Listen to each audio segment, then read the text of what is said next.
Il est de ces gens qui, comme moi, veulent que la musique vivante puisse s'appuyer sur la technologie. Parce qu'il y a eu deux écoles à un moment donné, ou deux écoles ou deux tendances, disons. Des gens qui voulaient absolument le son pour lui-même, et c'est-à-dire que tout devait être préparé à l'avance sur un support. Et donc, tout cela n'était pas, en disant, en connexion directe avec le phénomène de jouer la musique, de l'interprétation.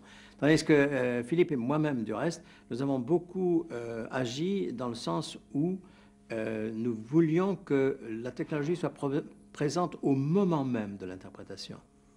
Depuis, du reste, le suivi de partition, ce que nous appelons, c'est-à-dire que la partition est inscrite dans un ordinateur et l'instrumentiste peut jouer plus vite, plus fort, moins fort. La machine enregistre et suit. Et on n'est pas prisonnier, justement. C'est l'interprète qui commande. On a fait, évidemment, dans l'ordre, les claviers, parce que les claviers, c'est très facile. Il y a une touche qui correspond à une connexion et donc on ne peut pas se tromper. La suite, ça a été, par exemple, la flûte en particulier, où il y a des doigtés. Et puis alors, il y a la voix.